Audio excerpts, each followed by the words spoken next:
80, 90களில் பல பேரோட கனவு கன்னியா இருந்தவங்க தான் நடிகை சித்தாரா.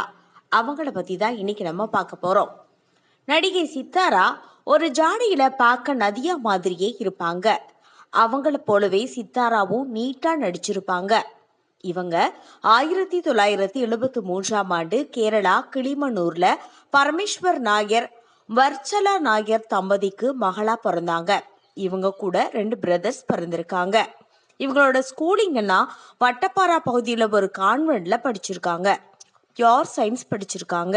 அதுக்கப்புறமா இபியில கூட இன்ஜினியரா ஒர்க் பண்ணியிருக்காங்க. சினிமா வாய்ப்பு நிறைய வந்ததால அவங்கனால ஸ்கூல் படிப்பை தொடர முடியல. மேலும் காலேஜ் போயும் படிக்க முடியல. அதனால பிஏ இங்கிலீஷ் பிரைவேட்டா படிச்சிருக்காங்க. அதோட சின்ன வயசுல இருந்தே இவங்களுக்கு மோகினி ஆட்டம் டான்ஸ்ல ரொம்பவே இன்ட்ரெஸ்ட். அதை கத்துக்கிட்டு செம்மையா பண்ணுவாங்களாம்.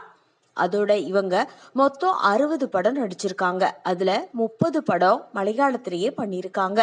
இவங்களுக்கு இப்போ 51 வயசு ஆகுது. மேரேஜ் பண்ணிக்கவே இல்லை. இப்போ ரீசண்டா சன் டிவில வெளியாற பூவாத்தலையா சீரியல்ல நடிச்சுக்கிட்டு இருக்காங்க. அதுல லீடிங் ரோல் பண்ணிக்கிட்டு இருக்காங்க. அதோட இவங்க எப்போ தமிழ்ல அறிமுகமானாங்க அப்படின்னா, கேபி சாரோடைய புது புது அர்த்தங்கள் படத்தின் மூலமாக 1989 தமிழ்ல அறிமுகமாகறாங்க. அதுக்கப்புறமா புது வசந்தம், அந்த படத்துக்கு அப்புறமா புரியாத புதிர், இப்படி நிறைய படங்கள் நடிச்சாங்க. அதுக்கப்புறமா நிறைய படங்கள் நடிச்சிருப்பாங்க. ரஜினி சாரோடைய தங்கச்சியா படையப்பா படத்துல கூட நடிச்சிருப்பாங்க. அதுக்கப்புறமா 2010 ஒரு இன்டர்வியூல தன்னுடைய சைல்ட்ஹுட் லவ் பத்தி அவங்க ஷேர் பண்ணியிருப்பாங்க.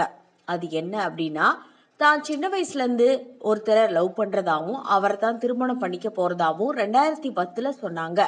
அதுக்கப்புறமா அம்மா அப்பாவுக்கு வயசாயிடுச்சு, அதனால அவங்கள விட்டு நான் பிரிய மாட்டேன், அதனால இப்போ என்னால மேரேஜ் பண்ணிக்க முடியாது அப்படின்னு ஒரு பேட்டியில சொல்லியிருந்தாங்க.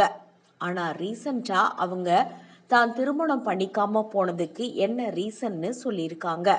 அது என்ன அப்படின்னா, அவங்க சின்ன வயசுல இருந்து ஒருத்தரை லவ் பண்ணிட்டு இருந்திருக்காங்க.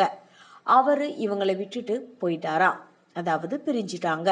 அதனால அவங்க ஞாபகமாகவும் ஆண்கள் மேலேயே இருந்த வெறுப்பு காரணமாகவும் இவங்க திருமணமே பண்ணிக்கலையாம். இப்ப அவங்களுக்கு 52 வயசு ஆகுது. இப்ப போய் நான் மேரேஜ் பண்ணிக்கிட்டா எனக்கு பிறக்க போற குழந்தை என்னை எப்படி கூப்பிடும் அப்படின்னு கூட ஒரு பேட்டியில சொல்லியிருக்காங்க.